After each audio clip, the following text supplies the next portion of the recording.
پەیامی ئێمە وەکو خەڵکی قەندیل کە چەندین ساڵە لەژێر مەترسی بردومانی تورکیاداین.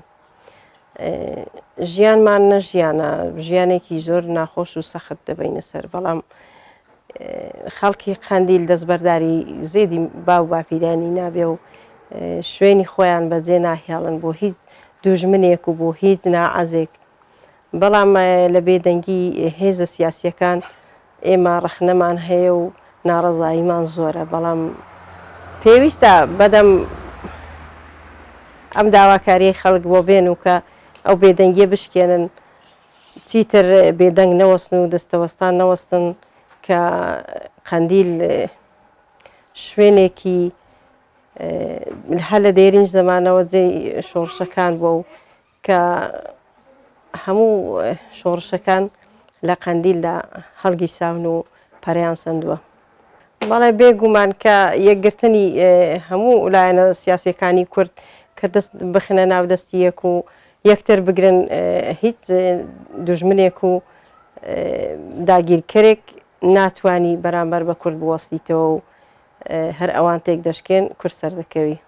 وەڵای ئێمە وەکو هاوڵاتێکی بناری قەندیل بەڕاستی ئەو هێشانێک کە تورکیا دەکاتە سەر هاوڵاتیانی سیڤیل ئەوە بۆ لە ناوبردننی پەکەکەی نییە، بەڵکو بۆ لە ناوبردننی گەلی کووردە. بەڕاستی ئەو هێشانەی تورکیا ئێمەی زۆر هەراسان کردووە، ڕۆژانە چەندین جار هاوڵاتیان شەهید دەکرێن، سیارەکان دەکرێنە ئامانج، ڕەزوباغمان دەسووتێنرێت. بەڕاستی ئێمە زۆر ناڕەحەتین بۆ هێشانەی تورکیا. بۆ یەکگرتنی گەلی کورد بەڕاستی یەک ڕێزی هەچوا پاسی کوردستان لە ڕۆژگارێکی وەکو ئەمڕۆدا زۆر پێویستە یەکتی بگرن و بۆ ئەوەی چی دیکانە بێگانە چاو نەبڕێتە خاکەکەمان و خاکمان لێداگیر نەکە.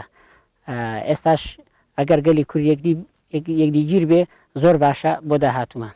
بەڵێ بەتەکید وایە ئێستا من وەک خۆم یارە پێشمەرگە بووم، هەڤاڵان شان بەشانی ئێمە شەڕی داعشیان دەکرد لە چەندین شوێن داعشیان لە ناو برد و بەڕاستی هەڤاڵان دەورێکی زۆر کاریگەریان هەبوو لەو شەڕەی داعشی.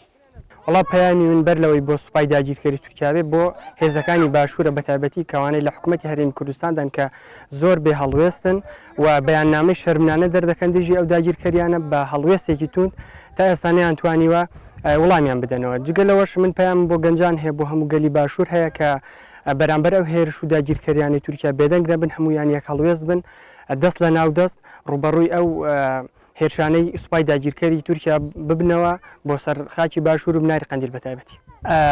ئەزمونێک هەیە کە یەکگرتووی هێزەکانی گەریلا و هێزی پێشمەرگە لە شەڕی داعشدا ئێمە ئەزمونێکمان هەیە لە وێگرتندا کە چۆن توانیان ئەفسانەی داعشتێک بشکێنن و لوتی بشکێنن و لە هەموو خاکی باشوور بەدەری بنێن و لە هەر چوار پارچەی کوردستان. و پێمان وایە ئەگەر ئەو هێزانە یەکگرتوو بن بە دڵنیاییەوە، زۆر بە دڵنیاییەوە وەکو ئەزمونی ڕابردوو دەتوانین دژی هەموو هێرشێک بوەستینەوە کە بۆ سەر خاکەمان دەکرێت.